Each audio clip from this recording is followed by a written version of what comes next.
हजारों साल पहले जब मिस्र की रेत में सिर्फ सूरज की तपिश और हवा की आवाज गूंजती थी, तब एक ऐसा फिरौन राज करता था जिसका नाम था अमोन-राज सेत। लोग उसे इंसान नहीं बल्कि देवताओं का साया मानते थे।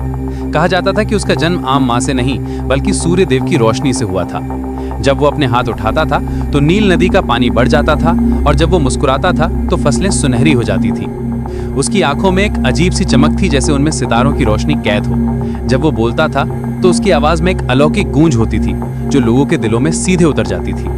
उसके दरबारी कहते थे कि फिरौन के पास समय को देखने की शक्ति है। वो भविष्य में झांक सकता था और अतीत के रहस्यों को समझ सकता था। यही कारण था कि मिस्र की प्रजा उसे सिर्फ राजा नहीं बल्कि एक जीवित देवता मानती थी। फिरौन अमोन-राज सेत के दिल में एक ख्वाब था। वो जानता था कि मौत हर इंसान के लिए अटल सच्चाई है, लेकिन उसका मानना था कि मृत्यु अंत नहीं बल्कि एक द्वार है, और वो उस द्वार को पार करना चाहता था।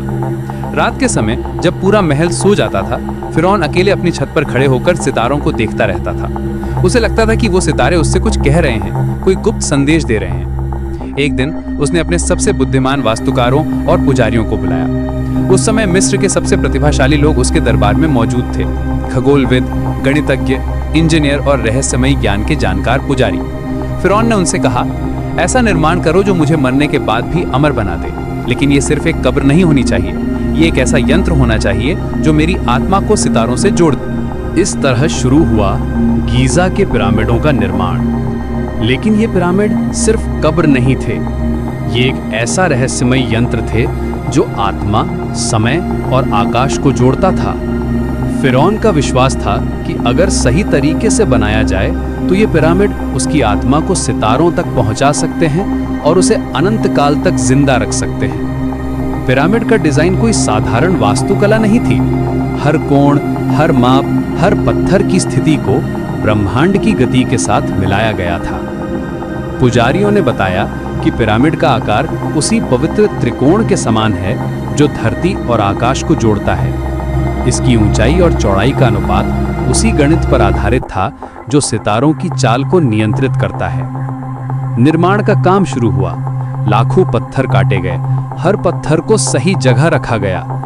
ये काम इतना जटिल था कि आज भी इंजीनियर समझ नहीं पाते कि उस समय के लोगों ने इतने भारी पत्थरों को इतनी सटीकता से कैसे रखा। हर पत्थर का वजन कई टन था और उन्हें बिल्कुल सही जगह पर रखना पड़ता था। जरा सी भी गलती होती तो पूरी संरचना का संतुलन बिगड़ जाता।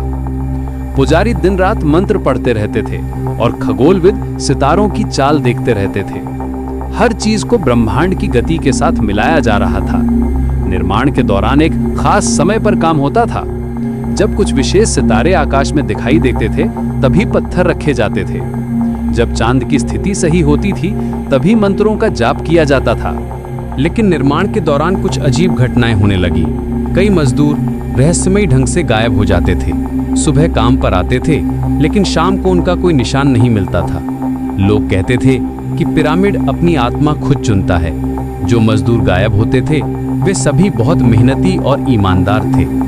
ऐसा लगता था जैसे पिरामिड उन्हें अपने अंदर समा लेता था। कुछ मजदूरों ने बताया कि रात के समय पिरामिड से अजीब आवाजें आती थी, जैसे कोई अंदर से काम कर रहा हो। कभी कभी पिरामिड के ऊपर से नीली रोशनी निकलती थी जो आकाश में गायब हो जाती थी। फिरौन के पुजारियों ने कहा कि ये सब सामान्य है। पिरामिड एक जीवित संरचना है और वह अपनी ऊर्जा को संचित कर रहा है। 20 साल तक निर्माण चलता रहा। इस दौरान फिरौन अमोन-राज सेत बूढ़ा होता गया। उसके बाल सफेद हो गए लेकिन उसकी आंखों में वही चमक बनी रही। वह रोज पिरामिड के निर्माण स्थल पर जाता था और काम देखता था। उसे पूरा भरोसा था कि यह निर्माण उसे अमरता दिलाएगा। जब पिरामिड का निर्माण पूरा हुआ तो फिरौन अमोन-राज सेत बूढ़ा हो चुका था।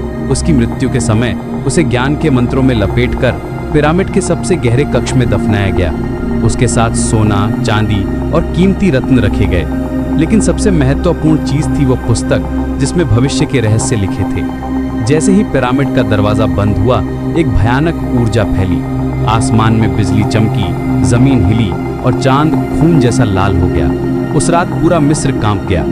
लोगों ने देखा कि पिरामिड के ऊपर से एक तेज रोशनी आकाश में गई, जैसे कोई संकेत दे रहा हो। नील नदी का पानी एक दिन के लिए रुक गया और रेगिस्तान में अजीब आवाजें गूंजने लगी।